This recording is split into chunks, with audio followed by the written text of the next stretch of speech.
Hello and welcome to Grumpy Old Men. We are here, we are grumpy, we are Kev, we are Mike. Hello, boys. G'day. You all right? Hello, Mark. Feeling grumpy? Yeah, definitely. Well, why don't you start with babies? Babies, yeah. Babies? Babies, not just babies on a plane, but generally babies. Just generally babies? Babies, yeah. The next generation? Two things happened in the past couple of days. Well, past week, I suppose. I came back from New York and there was a baby on the plane. Oh. And it doesn't matter what class you're in, it doesn't matter where you are in the plane, you can hear this baby. And the parents were just as annoying as the baby because they were, for some reason, picking the thing up and kind of, instead of just rocking it, sort of, really rocking it like that, which wasn't having any good effect at all. It was just making it even more crazed and noisy. And I was just sitting there. I mean, I actually was channeling Kevin because I thought to myself, well, Kev, I was just sitting there. What would Kev do? For sake. I almost got up and was like, look, what the hell do you think you're doing? Because you're not making it any better. Parenting. This is not how you do it. And of course, you could tell they were very self-indulgent parents. I don't know where they were from, but they clearly didn't have a clue, right? Then all of that happened, and I didn't really need that much sleep because I was only coming into the plank of the week, after 1 hour sleep. That was fine. But then I was at an event also this week, and I don't want to get into too many details because otherwise the baby might be identified. But somebody had a baby there, and it sort of became the centre of attention.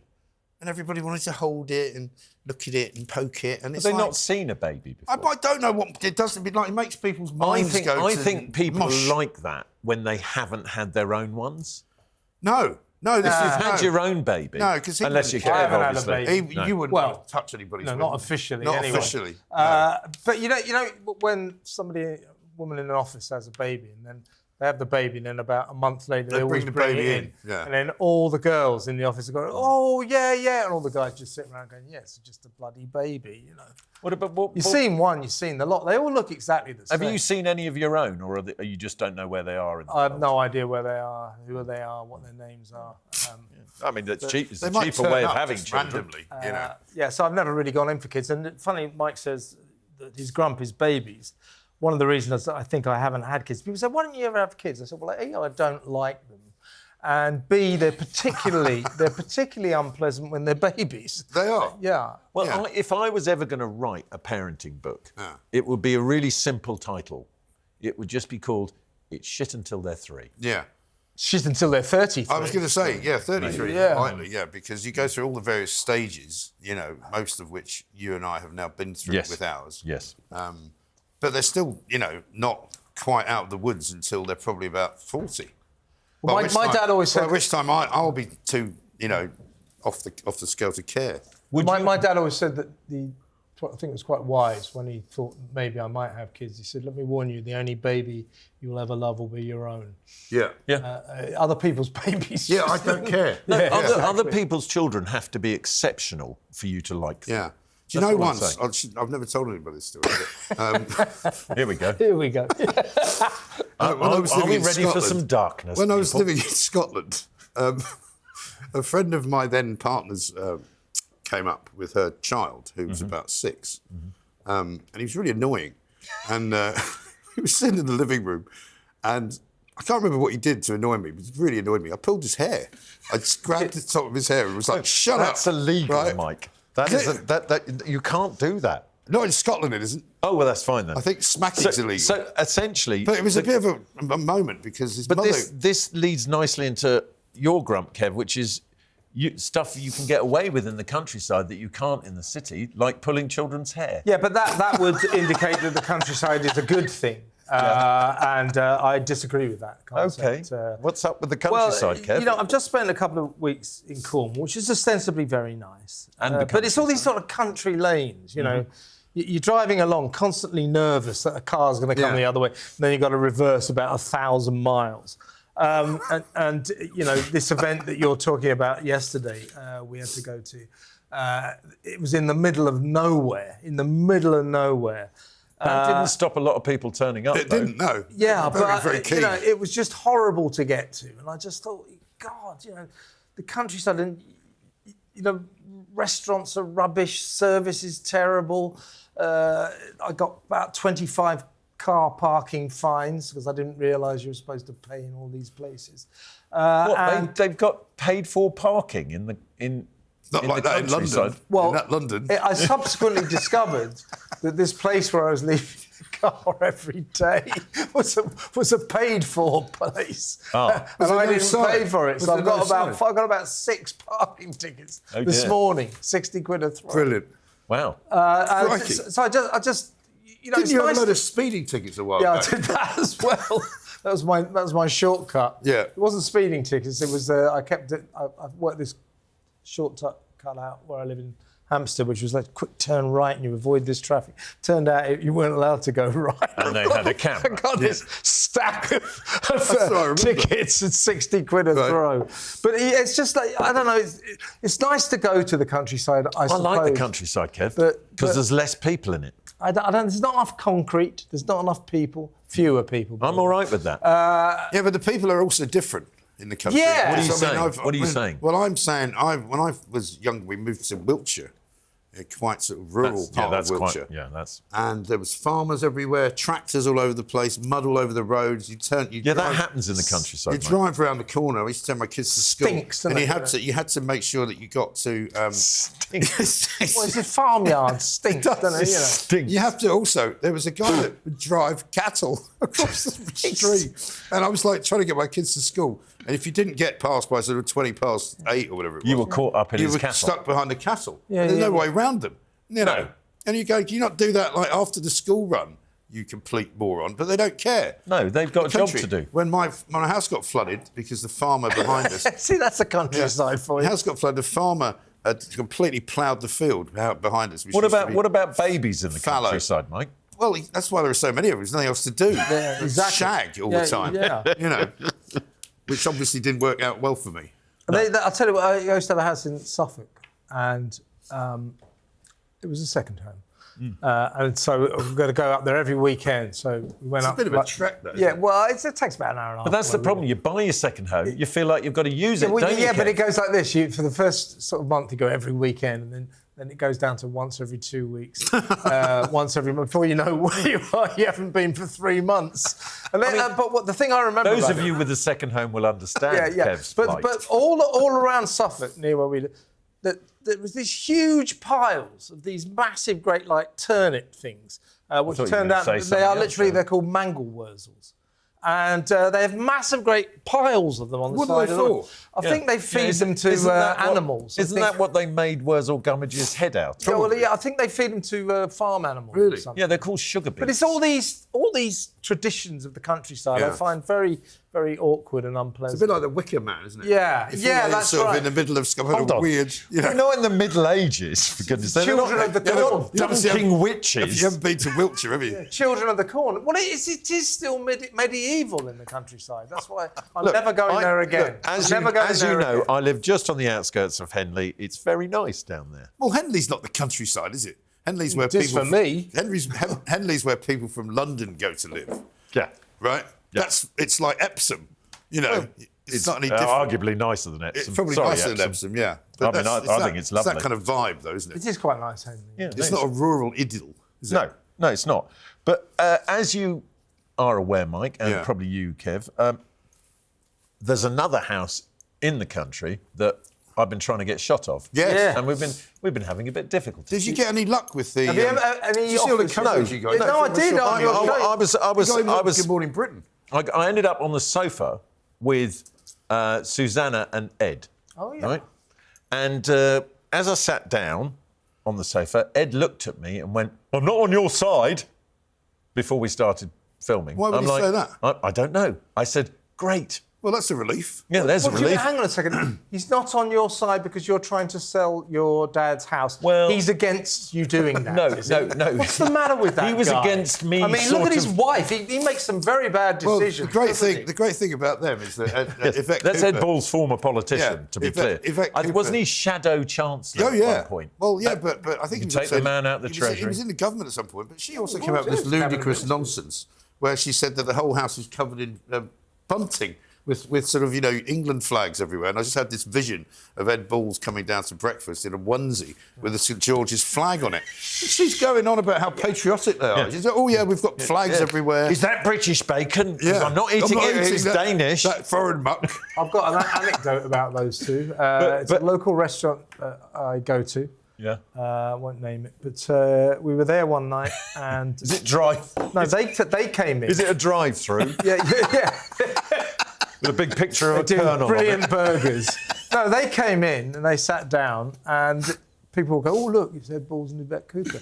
And it turns out that it was their wedding anniversary, and this is where he first proposed to her, and they go there every year. And everyone's going, brilliant, yeah, excellent, here's to you, and everything. And I was just sitting there scowling. Thinking, yeah. Well, you know what to do next time. Just go up to him and go, not on your side. Yeah. But hang on, why wasn't he on my side? Because your side? I was, because I was making... you don't sell your dad's house. Yeah, but... What's that mean? No, but it's that thing about the tax, right? So I was saying the tax is the tax. You pay the tax. But what I don't agree with is paying the tax before you've sold the asset. Right. Because you don't have the money to pay the tax. Hang on.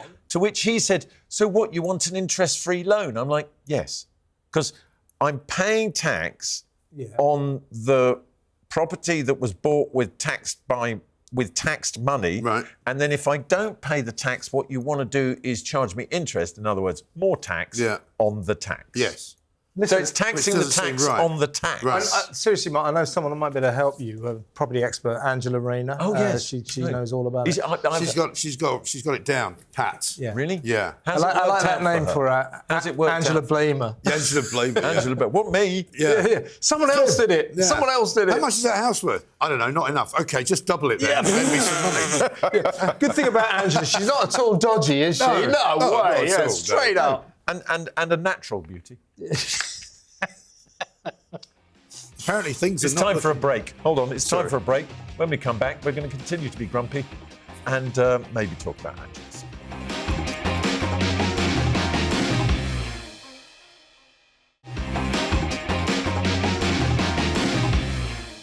Welcome back to Grumpy Old Men. I am joined as ever by Kev and Mike, who are, let's face it, grumpy. But you're grumpy, Mike, about old people packing groceries. I think that's a really good one. Yeah. I know exactly where you're coming from. Well, it's more of an American thing than a British thing. As I said, I've been in America and in my sister's local supermarket, they have a habit of having old people at the end of the till just standing there, right? To help, Mike. I don't need help. No, they pack your groceries. Yeah, but I don't want my groceries packed by strangers, right? I don't know who they are. I don't know where they've been. I'm quite capable of packing my own groceries, thanks very much. That's not what I've heard. Been doing it for quite a long time. But the funny thing is that you get this terribly sort of sense of guilt that kind of comes over when you go, look, you're all right, actually, I'm fine. And they look so crestfallen because that's the only reason they're there. Yeah. Yeah. So they're earning a crust. They're trying not to be a burden on society. They're out working. Well, they can still be paid for just standing there, can't they? They don't have to do anything. Just smiling and being nice. Yeah. Yeah. I don't want it. I don't want somebody packing it's like somebody coming to park my car or somebody putting petrol in the car. These are all things you don't really need, But in America... I like that thing of you pull up, somebody goes, fill her up. I like that. I don't want to get out. How do you know what they're putting in there, though? Well, hopefully petrol or diesel, depending on the car. They could get it wrong, especially with an old person. you might put diesel in or something. My wife, Henrietta, did that once. She calls me from down in Camden. Oh. She'd been about 50 yards after filling up. Right, it just stopped. She said, the car's stopped. I said, well, what? She said, well, I just filled it up. I said, what do you fill it up with? She said, well, I think it was petrol. Oh, it turned out to be diesel. You see, people are more likely to make the mistake than the person who is running the petrol pump. That's all I'm saying. My brother, same petrol station, on Christmas Day, 2 years apart, put the wrong fuel in his car. And then? It was like an anniversary. And it just stopped. Yeah. So what happened? The second time it happened, literally like a sort of Basil Fawlty moment on the side of the road, beating his fists on the tarmac, saying, I cannot believe I've done this again. I did it once. I did it once because I had a car in Scotland and I had to take it away for a service, and they gave me I said, well, I need another car. And they brought me some kind of ridiculous, people mover, right? Yeah. Which I didn't know was diesel. So I put petrol in it. And then I had to I rang them up in high dudgeon because it was technically a rental car. I said, you're going to come and take it away. It's not my problem. Bring me another car. So they brought me another car. So I did quite well there. But it was only because... I'm just going to break this one. Because they didn't tell me it was diesel. No, anyway, but hold on. We've got old people packing groceries. Now, you're saying this happens in the States, but I used to have... There was a Sainsbury's. When I lived in London, there was a Sainsbury's down the road. And there was a woman who worked there. I think her name was Judith. And she would come up and quite aggressively ask you if she could pack your bags. Right. And if you said, no, I'm fine... She would sort of up and run away. Was she all right? No. Because she definitely wasn't all right. There are other places. If you didn't let her do it. I mean, I know there are shops like B&Q make use of older people. Yeah, they do, don't they? Yeah. Who never know anything. Sorry, make use of older people. Yeah. I think we're on stony ground here. None of us here are that far away from maybe what he means is employee. I mean, it's called grumpy old men. Yeah. Hold on. Are you a septuagenarian yet, Kev? Getting there. Getting there. He's applied for a job at B&Q. Yeah. Oh, home base. Well, no. If you are free working base. if you are working at free base, got a job at free base. When you've got a job at free base, it can be that thing. Saturday night. I like the fact that when you ask someone in free base where to go, they don't care. They don't know because they got dementia. Senile. They go, don't worry about filling those tiles. Yeah. I mean, this whole virtue signalling thing about, it's really good to make use of older people. I don't think it is. I think it's exploitative. I don't think anybody wants it. And everyone who thinks it's great is actually just lying. What about the old people like it? I mean, surely they're not there under really duress, slow. are they? They're really slow, right? I'm standing there. If you go, what are you packing the bag, or are you on a special like? So you're shouting about this policy of employing old people? It's just not working. Have you seen how slow they're? It's like this. Yeah. Shout over to the manager. Can you get someone younger to do this? I literally, my glasses are steaming up. I can't do this anymore. Can you carry it out to the car? Kevin, sorry, you look like I don't want this old git packing my bags. Get me someone younger. You got anyone young to do this? Well, see, there would be a point to that, because a young, strong bloke who can help women with their groceries out to the car. Great. Yeah. Perhaps in a singlet, oiled up. Possibly so. I mean, that you can see the advantage. It's the beginning of an adult movie. Where do you want the apples?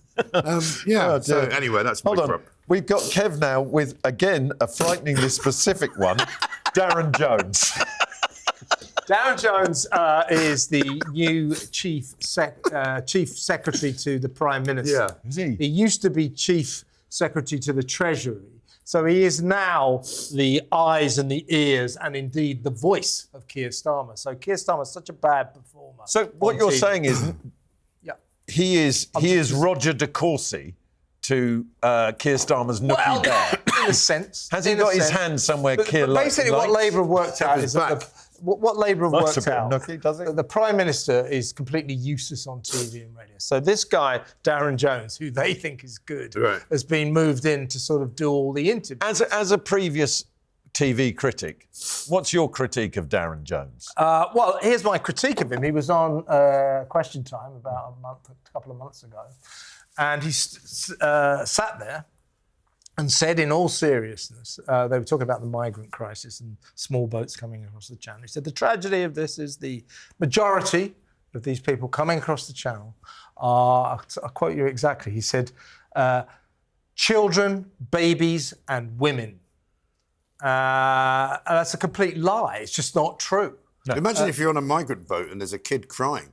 You don't want that, do you? Yeah. Or even worse, an old person. Going like that. What are you doing on here? But if you look into Darren Jones, I don't know where he's the MP from. He comes from like the West Country somewhere. He's only 38 years old. I think I've got a feeling he's a Suffolk way or something like that. Yeah, he's only 38 years old. Yeah. He went to Plymouth University. His wife is a massive climate change. Yeah. He's 38 years old. He's arguably now the second most powerful person in the country. And he's like a caricature. He's a vegan for environmental reasons. Yeah. Doesn't drink, doesn't smoke, all this. He's got terrible... He's the MP for Bristol North West. Yeah, is he? Well, that's never good, is it? Bristol. He's got very bad hair. What's wrong with Bristol? Hair. It's like the People's Republic of Brighton. It's the second only to Brighton as the most left-wing city in Britain. Yeah, but the Labour think I've had quite a nice time in Bristol sometimes. Oh, rubbish! It's an awful place. Don't ever go to Clifton. Yeah. No. I mean, no.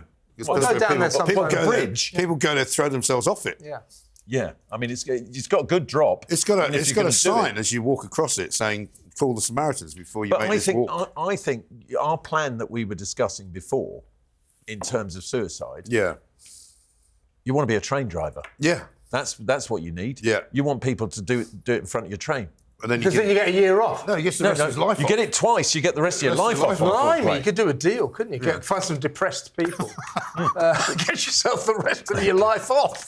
Well, look, listen, how long are you taking off rest of your life? I'll be coming through. How long do I get? Marylebone Station at 8:40. Can you jump then? Yeah.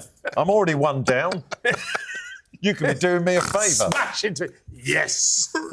Anyway, Darren Jones is going to become the second most hated person in Britain after Keir Starmer. He is incredibly annoying. He's very smug, isn't he? Smug, useless, idiot, Labour, he soun's lefty, perfect. Idiot. He sounds exactly what they need. Yeah. Honestly, where is teeth from? Turkey? No, he's nothing like that. He's got, as I said got earlier, any hair extensions? He's got terrible hair. Very, very bad. He looks like he would blow over in the wind as well. Yeah. He's incredibly irritating. He is. And trust me, you're going to hear more and more and more about him, and you're going to get more and more annoyed. Well, there's something to look forward to. We, those of us who live out in the country, right? Well, I experience my next grump, which is what I can only describe as woke driving. Oh yeah. What is this? What is that?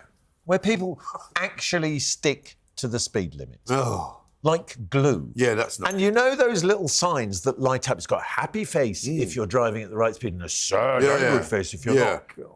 I think they think, though, they can actually tell. Right. They don't understand that it's done on just a... I mean, look... So you're saying that sticking to the speed limit is woke? Well, I'm just look, it is a bit, isn't I it? would never ever look, just to be clear, I would never ever condone breaking the law. Of course not. We don't do that. That would be wrong. But to slow say for example, it's 20 for a reason. Yeah. What is the reason? Because some people can't drive? Is Wally that the in reason? the council has decided it's a good way to make money because loads of people get tickets. It's the American way, raising revenue through minor traffic. Yeah. Yes. I mean, but these things, the things that smile at you or grimace at you, you know the ones I mean. They're not even generating any revenue. They're just judging you. Yeah. True. Right? And they go, thank you. If the limit is 30, just drive at 30. Don't drive at 26. I find that very annoying. Well, it's That's worse too as well slow. because since they've invented this 20's plenty crap, right? So many people now drive at 15. Yes, that's what 12. I mean. They go too far. I go round them. I can't have it. And what speed do you go around? 60. Depends if there's a traffic island or not. 100. Right. So if you are in your local area and a man speeds past you in a 20, on the wrong side of the road, you know who it is.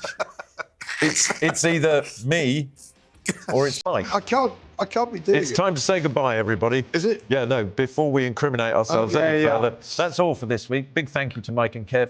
And until next time, make sure you stay grumpy. Not miserable, but grumpy.